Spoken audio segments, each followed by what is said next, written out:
right. Well, welcome everyone. Welcome to the first episode of Sauce's Firehouse podcast. This is something we've been in the making for a while. Not sure how we were going to do it. We're not technically savvy, but we knew that it is something we want to do. But we'll get introductions first. Just talk a little bit about ourselves, who we are, for those who don't know. My assumption is at the beginning, the people that are going to be listening to this are people that already know us. Yeah. But we are going to work on being on Spotify, YouTube, audio right now. Eventually we'll get into video. We got some cool things that we want to do in the future. We'll get to those when we get to those. But just for those who don't know, my name's Dale Saucier, captain at a fire department here in central Indiana. I have 39 years in the fire service and 29 of those being a career firefighter. Been on several different departments, a couple of them full-time. Started out in the state of Maine as a firefighter in my hometown. And we'll talk through the episodes, not necessarily this one, but through the episodes about, why we're here. And there may be some conversations that bring in some of the other things that we, about our life. Father of three awesome boys. One of them sitting right here next to me, the oldest one. And married for 31 years. Wonderful wife, very supportive, great family. And I do a lot of different things. Again, those things in the different episodes will be discussed. But Jordan, go ahead and give yourself an introduction. Yeah, Jordan Saucier. I have about a little over 4 years career now. No prior experience before getting hired on. I'm working at the same central department, been there a little over two years, and was at a little bit bigger department to start my career, but needed a change, I felt. And it's exciting to be able to talk and have a platform. It can be a saturated market, the firefighting podcast, yeah. But I'm worried about it. I don't expect to go nationwide, but I think from our personal lives, we've seen what a voice recording can mean to people. So I think it's cool to chronicle these things so that later in life, grandkids or people can listen to it. I actually have chills right now going up my spine hearing Jordan say that, because that is the cool thing, is like, hey, if nobody else other than the grandchildren and great-grandchildren hear it in the future, then that's awesome. We could literally sit for hours and talk. And there's some people, if you're listening to this, probably go, yeah, Sauce can talk for a long time. And those who don't know me, people just call me Sauce, Captain Sauce. I like the name Sauce. My boys have kind of taken on some of the hot sauce, barbecue sauce, Big sauce. Yeah, big sauce, some Papa sauce to some people in some circles. But we're passionate about the fire service. Again, we don't expect to be nationwide. Man, there's some great podcasts out there, overly saturated. There's 200,000 podcasts or something out there. Every year there's something new, especially FDIC. You just see it. Yeah. There's plenty of knowledge on every topic if you want that. But we're, if we got a couple listeners, even if it's just family, I'm happy with that.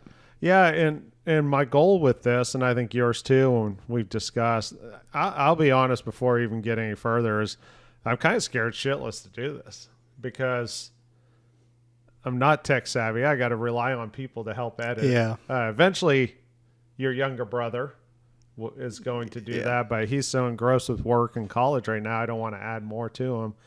But I've got some people that have stepped up and says, hey, whatever help you need, you can do. I was a part of another podcast. It was easy for me. I scheduled people and I came and talked. I didn't have to do any of the production, post-production, any of the equipment. I just basically provided a venue and got some guests in. same thing we're going to do here. The goal for me is to capture the stories. Very important for me to capture those stories. I think about the World War II veterans, the Vietnam veterans, the Korean, the war veterans. You know, if you don't capture those stories, they're gone. Same thing with the fire service. Yeah. I mean, there's some people that I wish I would have sat down even longer with to talk to and capture those stories. And now we have the ability to actually capture it. I go a little personal here. I wish I would have had this equipment about 3 years ago, because I had a little audio recording, digital recorder, and my awesome wife said, hey, let's capture your parents' story, because they're not getting any younger, and before they can't tell us the story. So we sat for a couple hours in their garage in Maine and captured that story. And it's been a blessing. They both passed away this past year in 2024. 2024, one of the things we're going to talk about is mental health. And that was a trying year for my family and myself and my siblings, losing both parents. We lost our aunt the beginning of this year. I lost a good friend. Actually, August 11th was the anniversary 1 year of his accident. And we got to have him for 30 more days, but we don't have him anymore. He's in our hearts, just like our family is. A lot of great fire service people that we have lost that we necessarily didn't get to capture their voices, but some people have. So we're going to try and have some really good guests on here. And you're going to see that, hey, we're making this up as we go along. Audio now, eventually we're going to be video. But for now, what we want to do is we want to capture the ability that I can sit here with my son, who's a legacy firefighter, and have the conversations. We've got 2 empty chairs across from us. We have a sectional couch, and we got a bar behind us. So when we're here, we can actually have some fellowship. We can have guests in here.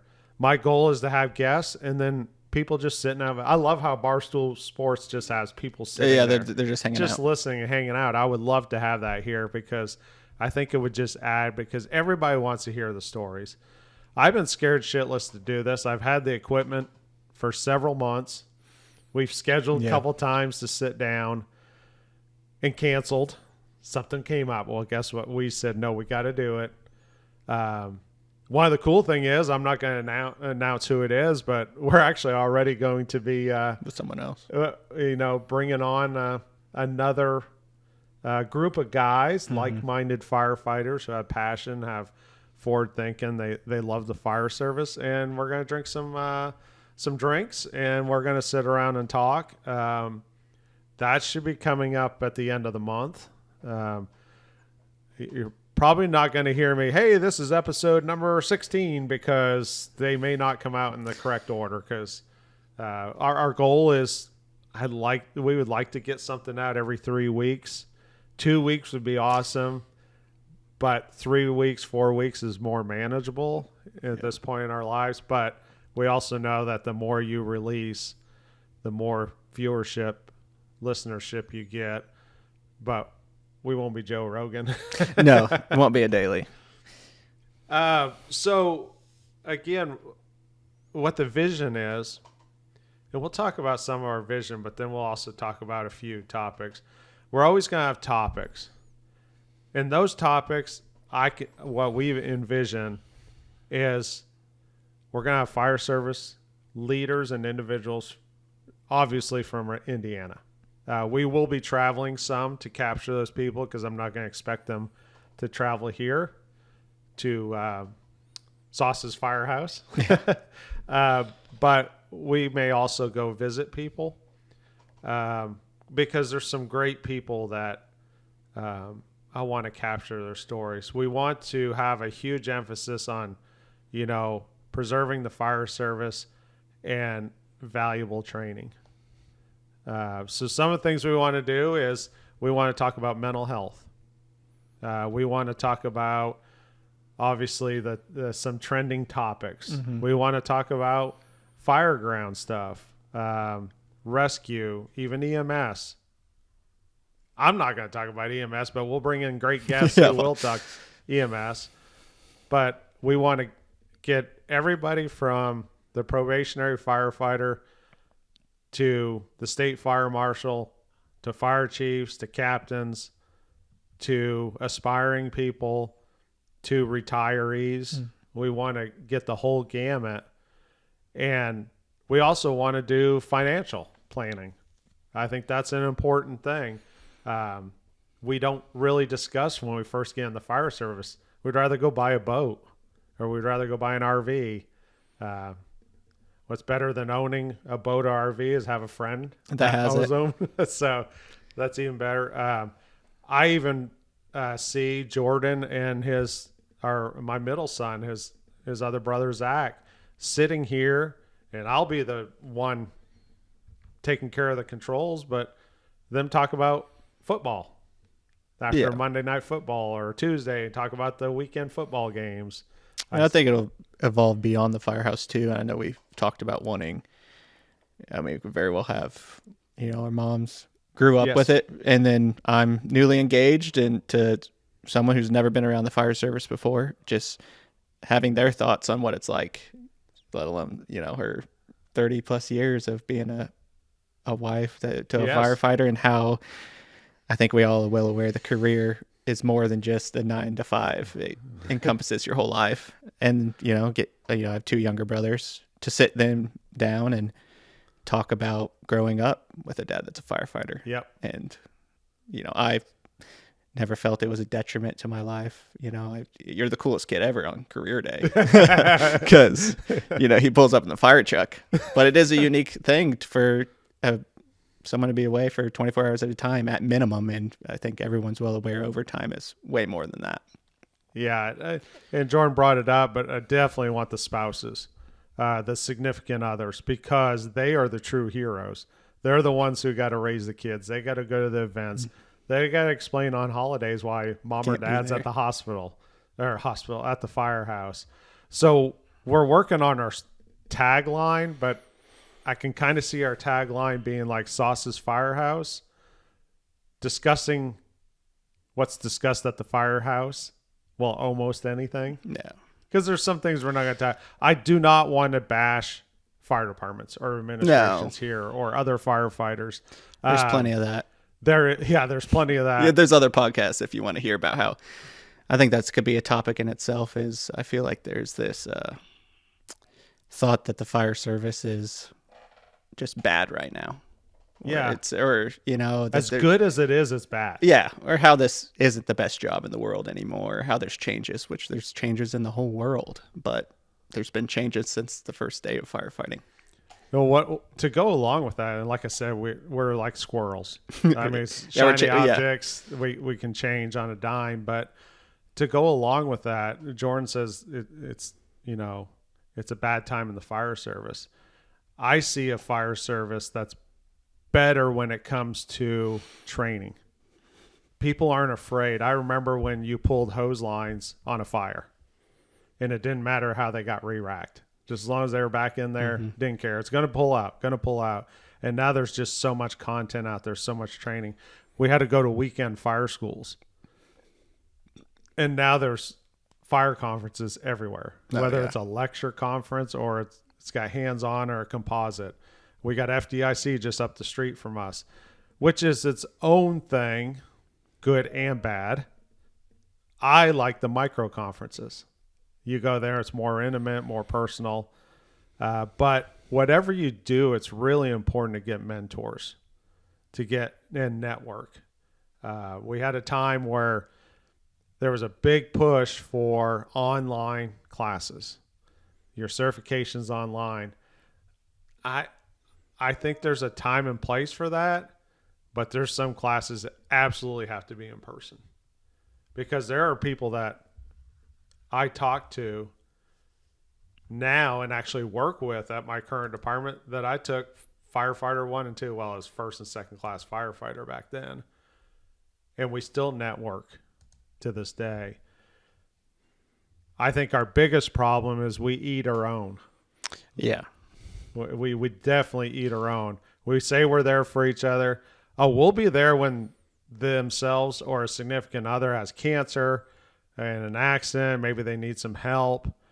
But Jesus, we tear people down so easily. Yeah, it's easy to talk about the brotherhood.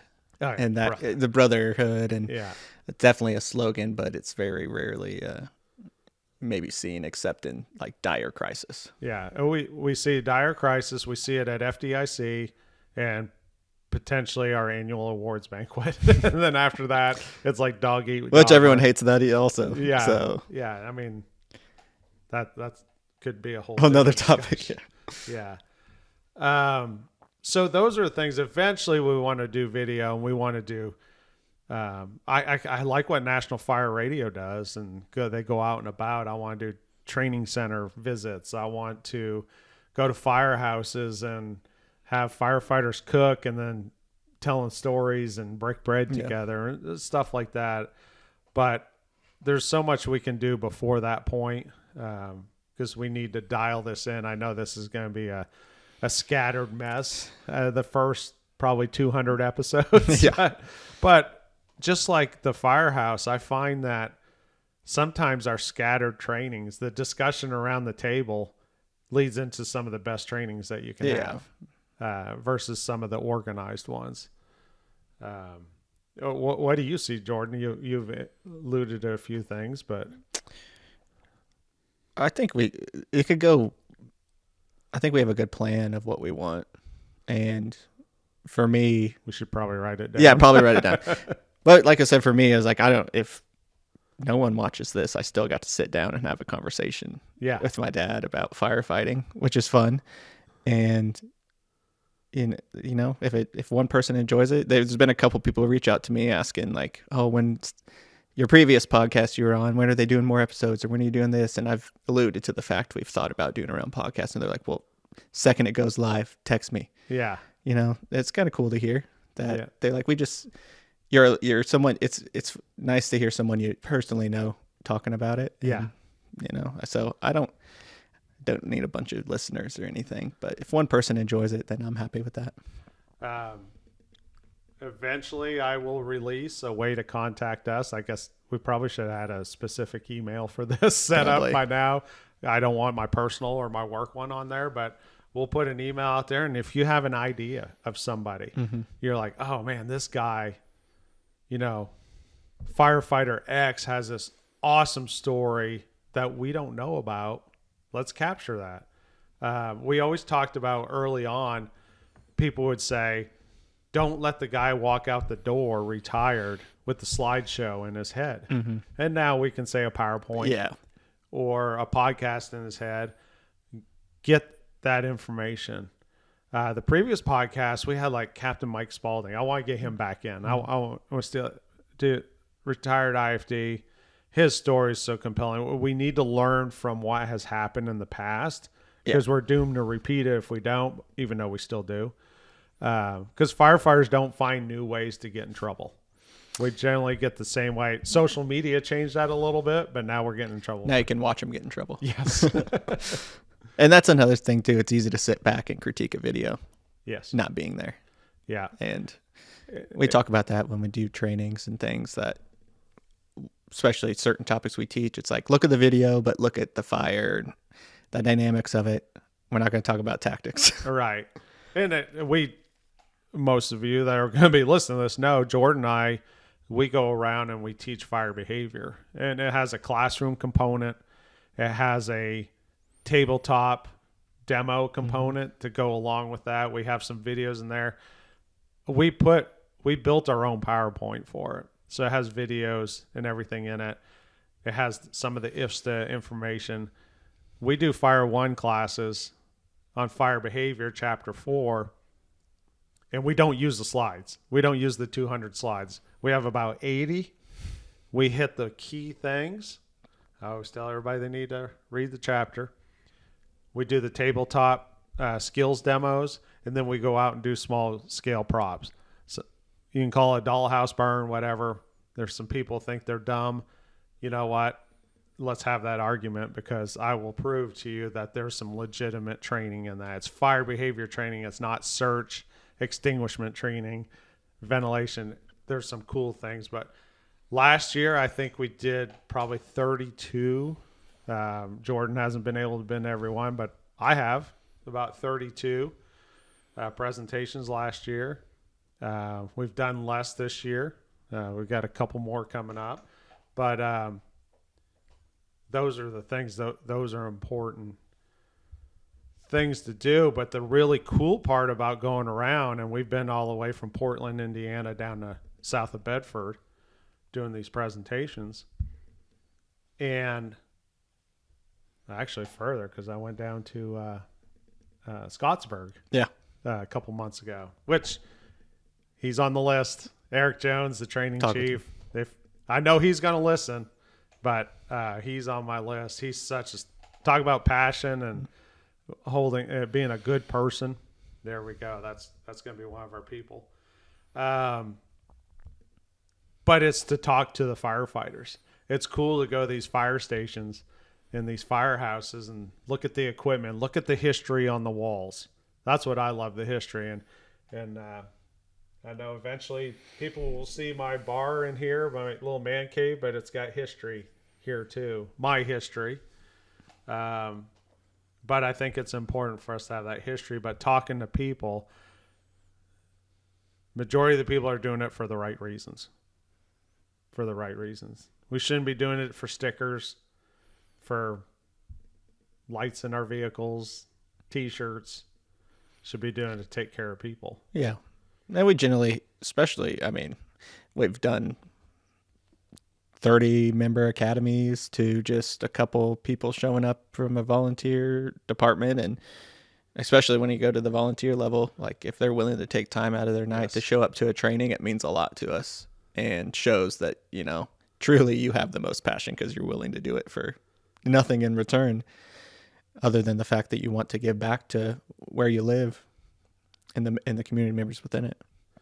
One of the taglines I thought about, but I decided against it because I didn't come up with the saying, but I put it on Facebook the other day.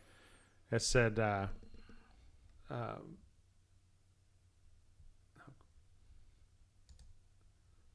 pull up here. I don't want to screw it up.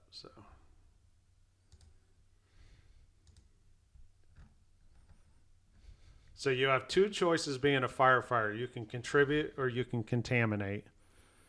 Choose wisely. I didn't come up with that, so I'm not going to use that. But I think there's so much truth to that little phrase, because Jordan talked about the volunteers. When they show up after working 8, 10, 12 hours to come to a 3 or 4 hour training session in the evening and being away from home even more, they chose not to contaminate. They chose to be a contributing member. But you got professional firefighters, so-called professional, getting paid, and they contaminate. Yeah. They contaminate. I think we've all heard that the fire department's the day off job. Yeah. That, you know, you work your 2 days and then you come to work to sit around, and at least I have in my experience, and you know, those people weren't necessarily bad firefighters on scenes. We did good, but yeah, it just depends on what you want out of the career, which is a whole nother podcast of that. Yes. What you put in is what you get out. And, you know, I love the job, but I don't do it outside of it. I don't volunteer at my local agency and those kind of things. And we talk about it, but it's something we have in common, and it gets brought up in your home life because it's a large part of your life. But I think the family gets annoyed because you and I will start talking fire department and fire service. That's a third of your life for 30 years, you know? Yeah. And you know, Jordan hit on it. What you put in is what you get out. And I want to put in a little more because I want to get out a little more. I don't want it just to be a paycheck. I don't want it just be a union sticker in my window. I want it to mean something. I hope that the day I hang it up, that people said, "Man, he did good." I don't need. I mean, awards are nice, recognition's nice, but I don't need it. I just hope that one day somebody says, "Hey, you did good." Yeah. And I get to see it. I know a few people around the area. And we go to FDIC, and I see a lot. It's my annual reunion, and my crew mentions, "Well, we make it 20 feet in I already see someone. an hour." It takes an hour to go 20 feet. But it's really cool when somebody comes up and says, "Hey, you helped inspire me to be where I'm at now." And now they're at a big agency, full-time, whatever, and you don't realize it. It's even cooler when somebody comes up that you didn't realize, and they said, "You're my mentor. I look up to you." And man, that's the best compliment you can get from somebody that is taking it in and you don't realize it. I mean, you're not going to get a shirt that says, I'm his mentor, but when somebody acknowledges that, that's pretty cool. That's pretty cool. So Jordan and I, all of our kids love music. Jordan and I are probably more aligned with the music we listen to. But we listen to a lot of genres. But one of my bands I love is Shinedown. And they have some amazing lyrics. I actually watched a video of them the other day, and they were asked about their writings. And they said, you'll never listen to a Shinedown song and said, "I like that song because they're talking about getting laid." That's not what they're. Yeah. If you truly listen to their lyrics, that's also, we could sit here and talk music one episode. But when you listen to their lyrics, it's a lot about behavioral health. It's a lot about addictions and stuff like that. But they have a song called Daylight. And I actually referenced one of their songs, 365, at my mom's funeral when I got up and spoke and cried and cried and spoke and cried. Or at my dad's funeral, sorry. But one of their things out of Daylight, it says, "It's amazing what the hard times can reveal, like who shows up, who walks away, and who's for real." And when I listen to that, I think of the fire service. There's so much crap I listen or I think of and relate it to the fire service. And that is so true. We talked about brotherhood a little bit, but just who's there for you. Sometimes I feel like I'm the worst person for others because I don't know what to say when they go through something. Yeah. But I also found out sometimes they just need somebody to listen. Or somebody just say, "I'm there for you." Yeah. They don't always want a solution, Yeah. but just someone to hear them out. So, well, like I said, we'll do a behavioral health episode. I got some people on my list I want to invite. I think it'll be pretty good. But I also have those people that I know I can call. One of them's going to be on here, and one of them's going to be with that other group that we're joining together. And I'll say it now, it's Battalion Chief Jeff Cheshire. Probably a couple months ago, I was just having one of those days. So I needed some Cheshire time, and I just called him and said, "I don't need you to say a word. I don't need you to have a solution or an answer. I just need you to listen." And I said what I had to say. He was there for me. He did interject a few things. But that's what I'm talking about. Have those people you can do that with. That's excuse me. That's the cool thing, is having those people. And I know that sometimes for me it's Jordan. Sometimes it's my wife. It's just depending on the topic. Sometimes. Yeah, definitely certain things you can't say to mom. No. Even Michaela, I gotta be a little careful at times. Yeah, and speaking of, like, I've had a couple bad runs that was not good for the relationship, because we could talk about communication and how not to notify their spouse that he's in the hospital because he got burned.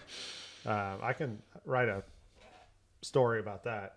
But we have a picture of Jordan and I at a acquired structure training that we helped with. And it's just pallets and straw burning behind us. We know what that's like. It's cool. It's a really cool picture. And my wife hates it because of that fire, that whole thing. She doesn't want to necessarily know. She knows what the possibilities are, but she just doesn't want to live it every day. Yeah. She doesn't want to live it. We're 30 minutes in, Jordan. We won't go more than an hour on this first one because we'll be long-winded enough in other episodes. Yeah, especially when we get guests in here. When we get guests. And there might be some that are shorter where we just cover a couple topics just to, that might be a way to make sure we can at least keep a regular schedule, is maybe have a shorter 30-minute one that's just 5 topics within the last month, and just to keep a schedule. Yeah. Oh, we also want to do like training short videos, like especially our fire behavior tabletop stuff. We like to just record those specifically and release those also. But I guess Sauce's Firehouse, is the YouTube channel. Sauce's Firehouse will be any other platforms we can get on. I'll be completely honest. As of this episode, I still don't even have the editing software. I'm meeting up with somebody on Friday who's going, or in a couple days, who's going to help me with this. And that's probably been the thing I've been the most scared about, is that part of it. Yeah, never. I have no, knowledge of it at all. Yeah. Oh, the other thing we want to do is, hell, we'll even talk about DIY projects, because I've remodeled several houses for myself, but one episode that I think is going to be really cool is we're going to do a legacy episode. Obviously, Jordan's a legacy. I've got a good friend that his son is also a legacy. I want to do a round table. Like I said, the mental health of spouses. I think there's a couple of round tables we'd enjoy to get. I think we have some very experienced engineers at our department that are really, really passionate about their jobs. And, one certain one, we give him crap all the time about it, but the passion he has for what he loves doing is, I enjoy seeing it, even if you bust his balls about it a little bit. But I think he's a wealth of knowledge to sit down and have some other people, or, newly promoted lieutenants, like what comes with that, or, just backstep firefighters. Yes. Those are all round tables I want to do. Yeah. I think the round table thing is going to be a cool thing to do. So you get multiple people answering questions and talking, and then have the specific single guest to hone in, like I said, Captain Spaulding or something like that, just to tell that. That I think that's cool. I think it's going to be good. I like I said, I know there's some people I wish we had the ability to capture before they were gone. We used to have the previous fire department I worked full time. We had an old gentleman, Stanley Orzak, would come in and play cards with us. They never had kids. We were all his kids. I remember he'd come in, he'd like $20 down on the table, which $20 in the mid to late 90s and 2000. You could basically buy all of our meals, but he goes, I just wanted hamburger with an onion. So we go to the store and get stuff and make burgers. But he would sit around and smoke his pipe, and we'd play cards. We played a lot of rummy in euchre. And, but we were fortunate enough to hear his story that he was drafted twice. Fortunately, he was drafted by the Phillies as a baseball player. And then he was drafted into the Army, World War II. He actually landed at Normandy. My regret is we never talked more about the military stuff. But he was an avid baseball fan. And his wife, Norma, she was a model. And she was just, they're both super, super nice people, super cool people. So those are stories that we will never get back. Now, they're in my mind. I just talked a little bit about it, but there's so many more that The details. we'll never remember. So Jordan mentioned something about one of the guests we could do, and very passionate. So we want to talk a little bit about passion before we wrap this up. But real quickly, I pulled out Merriam-Webster's dictionary. And what does it say for passion? Well, it's a sexual desire. But that's not what we're talking about. That's a different podcast. You can go on some other podcasts for that. But the one I wanted to talk about is an intense driving or overmastering feeling or conviction, a strong liking or desire for or devotion to some activity, object, or concept, an object of desire or deep interest. So what does that mean for the fire service? In your mind, Jordan, when somebody says, I'm passionate about the fire service, what do you think? That they come in and they love it, that they want to get better at something every day. And that's a good thing about the fire service is you can be passionate about so many things and you could have no interest in it at all. And, hazmat. Some people love hazmat. So you can go and be passionate about it and be the knowledge for your department on it. And then some people just want to be good at pulling lines or water supply or, some other special ops. So I'd say passion is, you just wanting to get better at something every day. Yeah, I don't disagree with that at all. I see passion as, you want to leave the place better. Yeah. You hear those cliche things. You want to leave it better than you got it. You want to make sure, your crew's trained up. You want to make sure you're training the next person to move up. You want to make sure people go home in the morning. Yeah. And I go the next step. I want to make sure people actually enjoy retirement, not just go home. So yeah, passion is a good thing.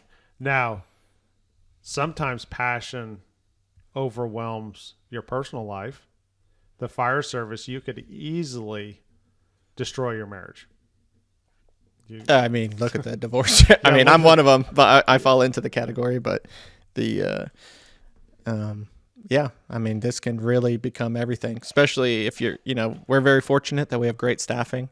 And I came from a department where we had mandatory overtime, and you never got mandatory on the day you had nothing going on, let alone the guys with, on holidays, especially knowing we had mandatory. I tried to help out as much as I could or, offer to work the morning or day for them. But, there's always someone with multiple small kids at home coming in, and, that's hard on a family. Yeah.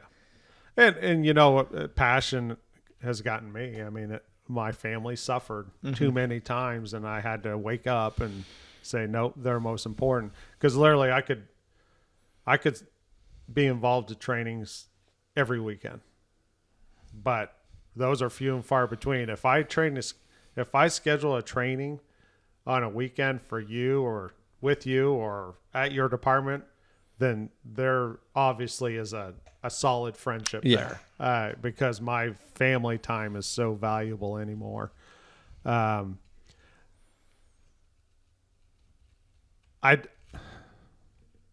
don't like the minimalists, because laziness is probably my Achilles heel, my pet peeve. And I'm not talking about working 24 hours the whole time you're at the firehouse, but don't just do the minimum. Mm-hmm. But the people who are passionate, they go above the minimum. I know that there's some guys that I know that are very passionate about not only the job of a firefighter, but also their crew integrity. Oh yeah. They're very passionate. They train a lot. Some people may see it as egotistical, trying to show people up, trying to make it appear that they're better than everybody else. But the people who I see, and there's some crews and some people I have in my mind, is they are so passionate about the job that they work extra hard. They don't necessarily want to prove that they're better than anybody else. They just want to prove to themselves that they are better than the minimum. Yeah. They want to do what's right for Mr. and Mrs. Smith. They want to do what's right for their crew. They work hard.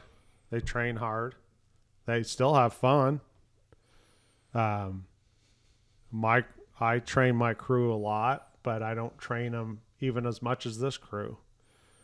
And some people will judge them for that, where they're just trying to be the best they can be for the people who expect us to be there. Yeah. They're not calling out another station going, hey, let's go see who can hit a hydrant first and pull a line. Yeah. Like, they're just doing their own thing. Yeah. They actually will time themselves to see better, how they can get better themselves. Yeah. I think if another station training or another crew training is having a personal effect on you, then I think everyone knows that's a bigger representation of there's something you're not doing. Yeah. It's making you feel a certain type of way. Yeah. Just like I never tell my engineer to drive faster, even though I'd like for him maybe to go a little faster, I won't tell him any engineer to drive faster because they're driving to their comfort level. Mm-hmm. I'm never going to tell somebody to slow down on training. If somebody's out there training and they're training for 3, I also don't think every training session needs to be multiple hours. Oh, no. I mean, you could do some good sets and reps on a forcible entry door in an hour and be fine. Yeah, I mean, we've had it during truck check where you're simply pulling a line off, talking about it, where's the placement? What's this obstacle, that obstacle?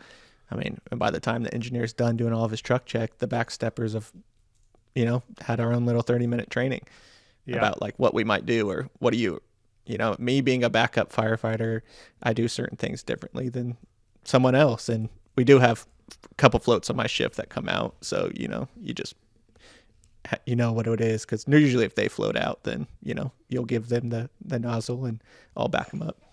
Yeah, but telling somebody they're training too much, that's just... Yeah, the only way I could ever see it is, if you're, raising the aerial in the middle of a lightning storm, and you might get in trouble for that. But if it's a blinding snowstorm, it's like maybe we shouldn't be doing that. It's lightning out. Don't raise the aerial. Yeah, don't get the raise training ground ladders. Get the training done before it's 110 degrees outside. Yeah. Like I think those sort of things someone could possibly have an issue with, but I think it's more of a people are just getting their own feelings hurt by seeing it. And it's easy to make fun of. Feelings getting hurt in the fire service. There's none of those. That's a whole new concept, isn't it? Yeah, there's none of those. There's no egos. Yeah, there's no egos. But yeah, I mean, we also have a picture I like a lot, and it's this little boy in a plastic fire helmet looking at firefighters, and it says, "Be who they want you to be." And how many times are we? And when I say we, I said the fire service is not who they think we are. Yeah.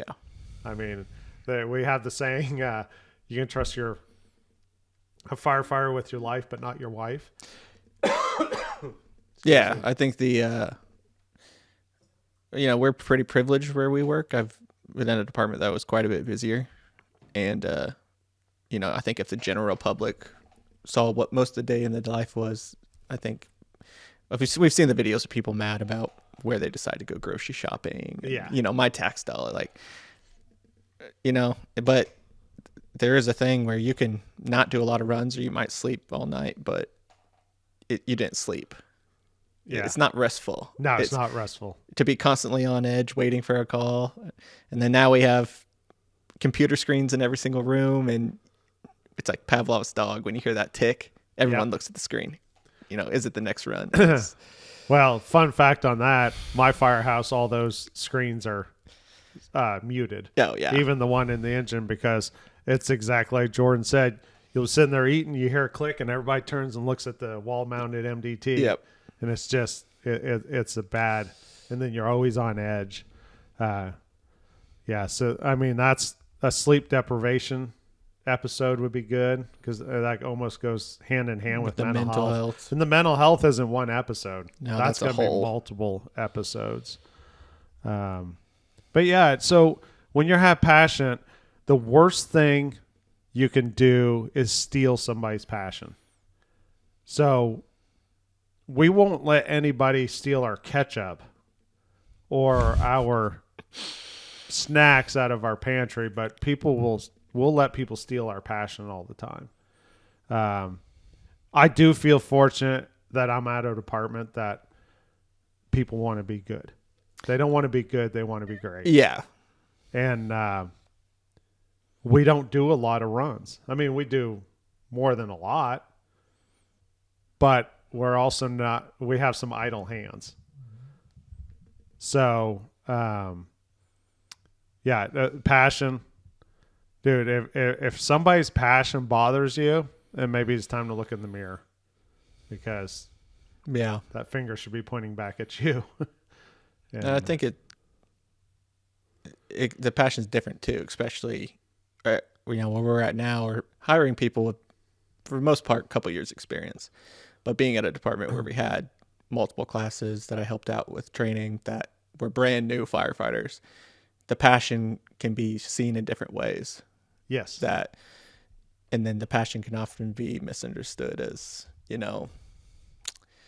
being overzealous, or, he's weird, or, the personality doesn't fit in. We probably have a name in our head. To where, same kid.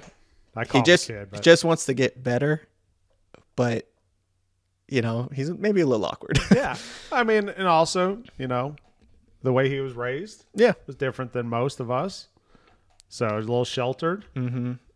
But he's just a good kid. But that kid who wants to learn could easily be sent down the wrong path. His passion could be killed. Yeah, and he's stepping up more than me. I mean, he's taking on something here soon that most of us don't want to do. No, I don't want to be after my EMT. Yeah, no. And people can have feelings about that, but he's stepping up and doing it. Yeah.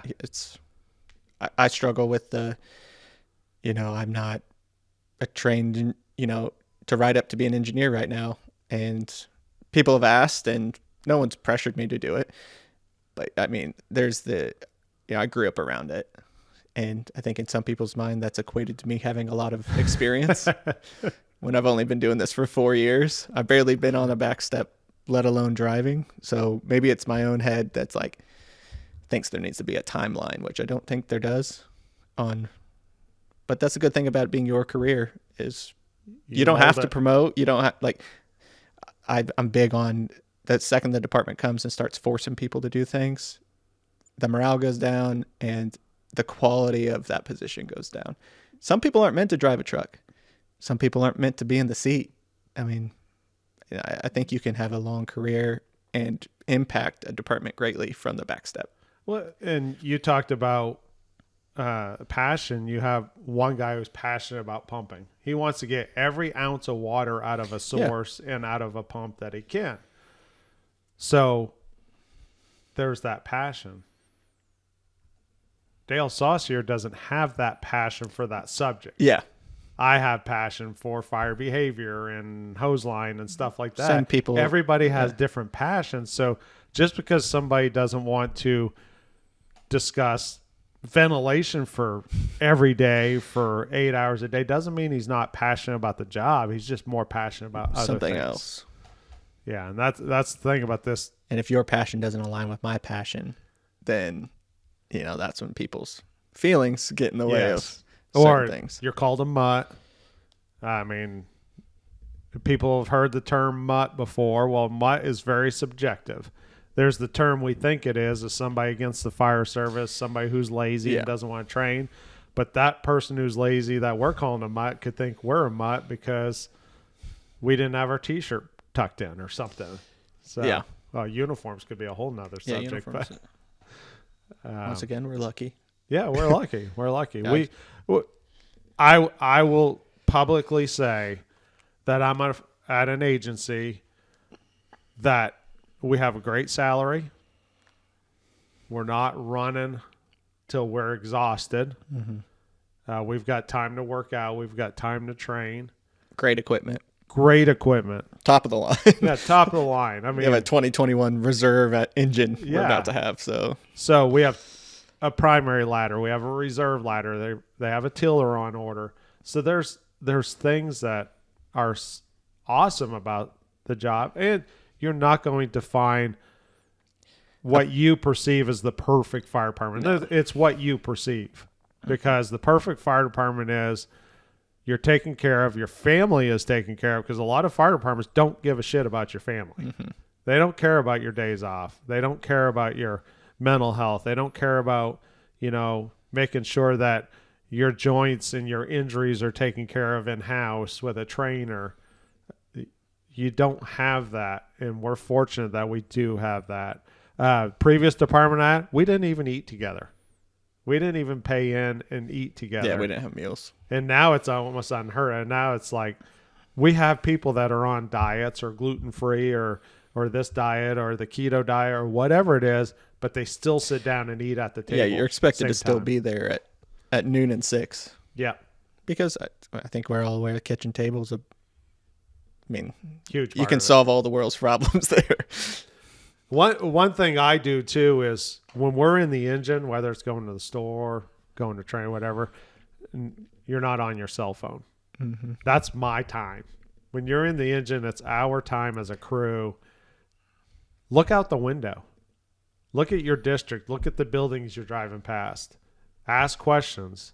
If you say, hey, I've never seen the backside of that strip mall. Well, drive around the backside of the strip mall. I see. Well, like last fall, maybe we had that new housing development near school, and we did some training. And on the way out, looking out the window, I'm like, that house looks funny. The windows aren't. You know how windows usually look or the 3 steps up might indicate a basement.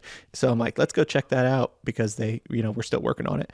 And this seemingly 2-story home was 5 stories inside. Yes. And then all of a sudden I hear that like everyone on the department is taking a turn going and looking at that thing because from a hose point, like search, let alone search, you go down a set of stairs and you're like, oh, I must be in the basement. Nope. You're just on like the lower living room. Yes. And you got a whole nother, half landing to get to the basement. So looking around I've got crap for it before, but it's why I wouldn't have a problem with engines having forward-facing seats.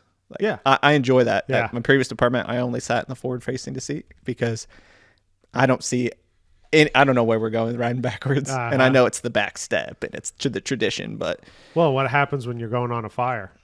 You're twisted. I twist around and I look the whole time. Yeah, and that's I don't ride in the firefighter seat very often, but if somebody's getting cleared as an officer, I'll ride, and I always sit in the forward-facing seat because I want to see what they're looking and what they're.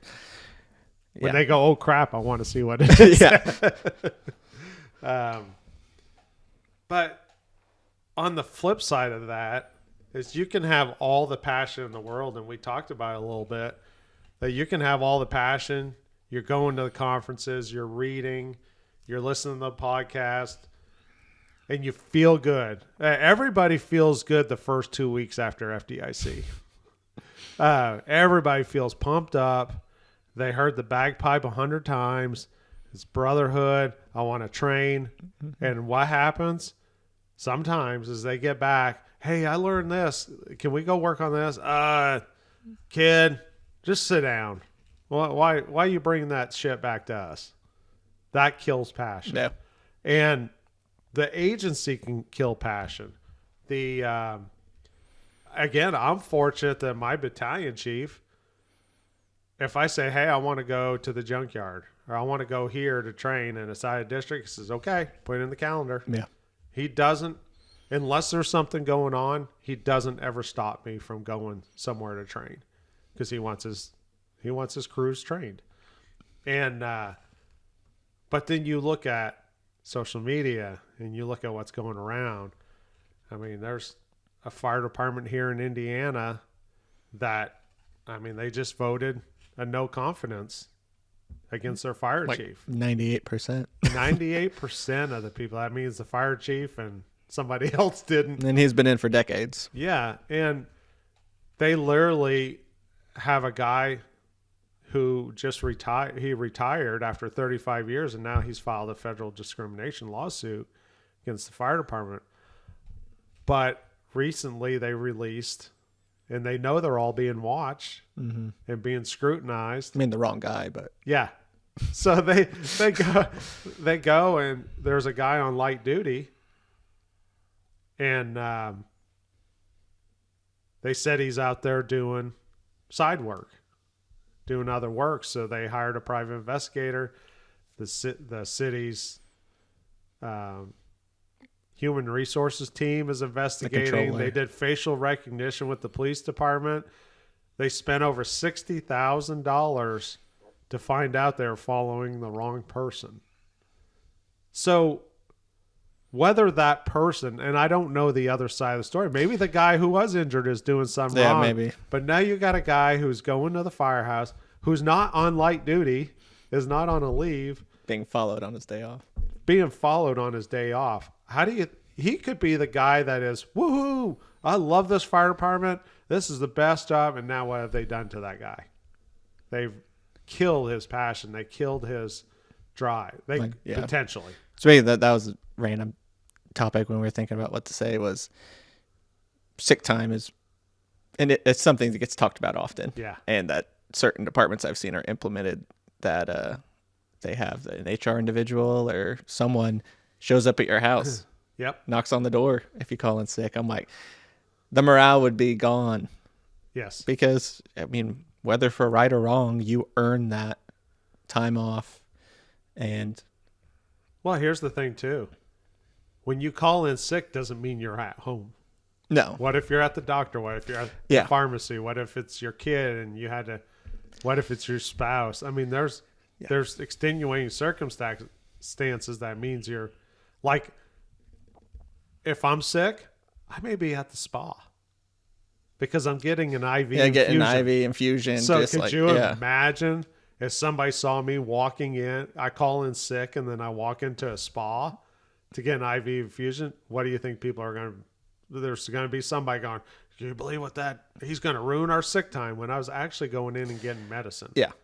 And believe me, maybe I'll get one of them to sponsor this episode at one time or this podcast, but an IV infusion when you're under the weather, get one. I'm going to get one probably in October just to boost my immune system instead of getting a flu shot. Yeah. And after COVID, you'd think, I mean, you were told to stay away if you had a sniffle. Yes. So, yeah. And now, I think there's, granted, I'm not a fire chief. I don't work for a city administration that has no clue what our job is. I've worked for a department that I left that I did was a part of that, and it drove a couple of us away to where we're currently at now. And luckily, a new chief and a new mayor can turn things, but they're people on the outside don't truly understand. They look at your salary and they say, how did he possibly earn $130,000? Well, it's because he worked 1,200 more hours than you did. Yeah, he was away from his family. She was away from their family, their spouse, their significant other, their boyfriend, girlfriend, their home. Mm-hmm. Yeah, I mean, at minimum, we work 800 more. Yeah. Like 40-hour works week 21, and we work 29. That's at minimum. And let alone if you want to work some overtime or something else. But we're privileged. Once again, you're going to hear that a lot. Privileged to have great benefits, a lot of time off, and so sometimes it's hard to complain to certain people, and they go, "I don't think you really understand how good you have it." And I don't think there's people in our own department that don't understand it. Which, no fault of their own. If they've never worked anywhere else, then I came here and we do get to train often. I had a good academy with a bunch of people with a lot of experience, and 2 previous academies were, resulted in the training captain being demoted and leaving the department as whole. So that was a refreshing take to not be part of that. And yeah, I think that's a big thing too, is just your number of years of service doesn't dictate your knowledge or your experience. Yep. I mean, you don't think a probationary firefighter in New York probably knows more than somebody with 20 years at a smaller department. Like it just, you can gain a lot of knowledge quickly and through bad experiences too. Well, and on the flip side, if you're at a big city and you spend 25 years on an engine, that's all you know. Yeah. Yeah. If they hand you a Halligan bar to do a force multi, you'll be like, what? Yeah. Go vent a roof. What? I mean, but our organizations, you really have to. You do a lot of it, especially being a new person where you're bound to float to fill positions. Yeah. That I think I got everything on my notes. We obviously you won't see any sponsors we have to acknowledge, but if anybody ever wants to sponsor, when I get the email address up, I will reach out. But if you have my phone number already, please do. I need to reach out. I have a gentleman that would like to sponsor. He's already reached out. So, and when I'm talking about sponsor, again, we're not looking to make money on this. I just would like to be able to buy more equipment. Yeah. I mean, if I ever made money on this, I'd like to just buy somebody or pay somebody to produce it. That's the big thing. That would be cool to have someone or at the very minimum, if depending on what you get from it, it'd be cool to sponsor some local events. Yes. Give back a little bit. That's the big thing. Because we have I feel like we have very good community around here. Yeah. Yeah. I think the fire service as a whole, I mean, we've got, I think of the Yard Foundation, Hit It Hard from the Yard. I mean, they make fun of people. Do they go over? I've seen personally what they do for someone that passes away. Yeah, that locally they went above and beyond for a firefighter, and it was one of Jordan's fellow firefighters. But what they do, yes, they bust balls, but don't we all around the table? Yeah, and we bust balls, and it's fun. But when it's time to step up, they step up, and one day maybe we need to add them to the list. Yeah. So they can talk. Yeah. But from what I understand, he doesn't like to talk about like himself from people that know him. I mean, there's people I know that know of him more. Yeah. But I think it's, another legacy at the department his dad worked for. That's cool. I think legacy is a tough thing at times, like just to know what to do with. Yeah. Being the first one of the first 2 at our department, there's certain things that have come up in theories and hypotheses of what has happened if this and that. It's like, I don't know. We'll wait and see when the time comes. I mean, so much larger departments throughout the country managed to figure it out. Well, and that's it's probably another episode. I really think we need to have a planning. As much as we don't want to discuss the passing of a firefighter. Oh, yeah. There's some things that we need to plan for. Yeah, there's a guy that we were talking about earlier that just did a whole class. Yep. That he's got a wealth of knowledge on that kind of stuff. He's definitely going to be coming in. So I actually talked to him this morning. Yeah. About he'd something be else. And to talk about even beyond the plan, the understanding of NIOSH. Yes. Or line of duty debt. Those were, how do you know what to do with 50 pages of, So I think we're lucky here. Where we're located, we're lucky too. Yes, we're very lucky. It's hard to complain when you drive not very far to get to FDIC, and you drive not very far to get to one of the hardest.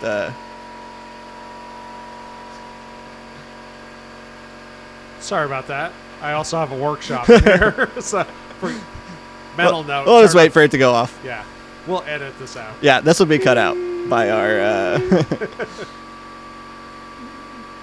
Dun, dun, dun, dun, dun, dun, dun, dun, dun, dun. Can't have to build up that much pressure.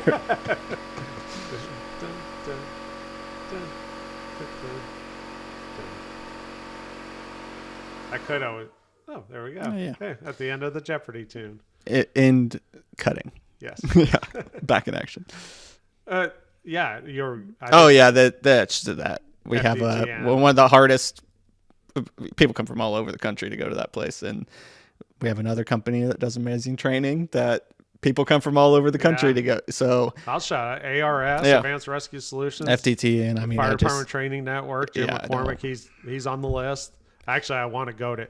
That will be one we will go to him. yeah, Because I want him to talk in his area, and you know, area. obviously it's. Yeah. And then get some video. I mean, but- you said from being a couple containers when you Oh, first when time I- you yeah. went to it being a city now. I Yeah. mean, it's a small city. He had the Yeah, I mean, multi-story. He had a couple tee boxes, flashover. yeah. Up north, we have the best Swiftwater school Yeah. in the country. We have some of the best dive instructors in the. I mean, we're pretty privileged to have everything we have, which I think goes back to the, just full circle of the passion. It's hard to sit back and do nothing when you have all of this around you. Well, and like FDIC, I mean, it's a big thing. Some people just want to go look at fire trucks. Yeah. Some want to sit in classes. Some just want to drink beer and go to the Fool's Bash.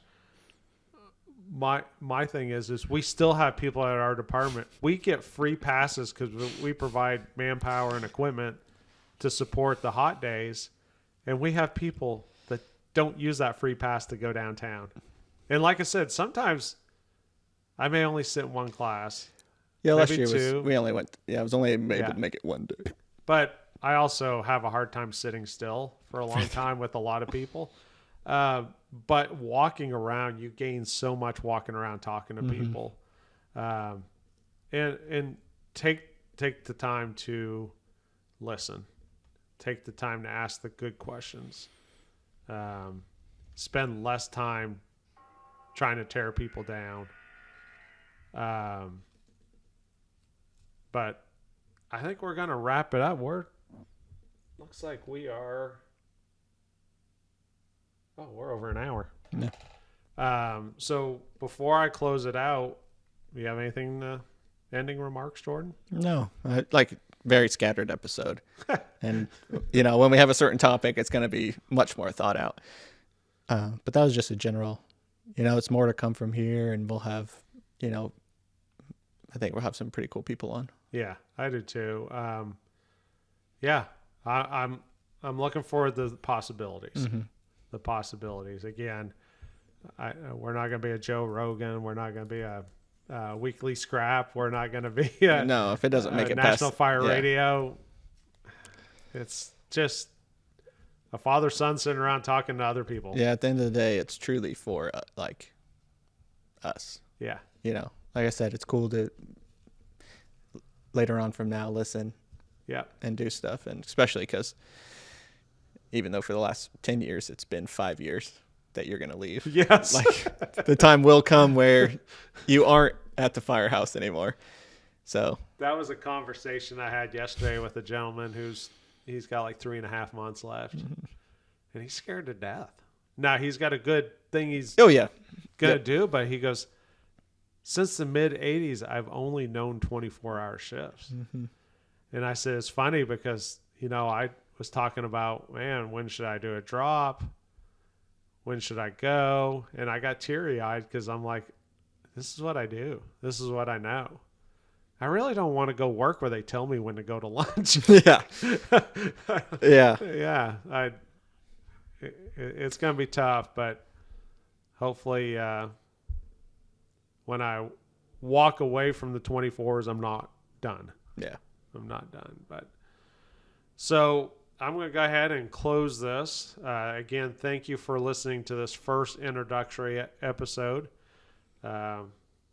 Cobbled in some conversation. I literally didn't realize we would make it even over close to an hour. Yeah. I was like, oh yeah, 30 minutes would be a good point. And it was like, yeah, blew past it. Yeah. Just because it's so, I think hour is a good, Yeah. unless we have a great, if we have guests, it might be longer. Yeah. And not 3-hour episodes. Now, we did the previous podcast I was with, we did a 3-hour, but we broke into 2 episodes, and that Which was maybe really we have cool. to do that if we got a good guest and they're rolling. Yep. I'm not going to be like, we time, got time up.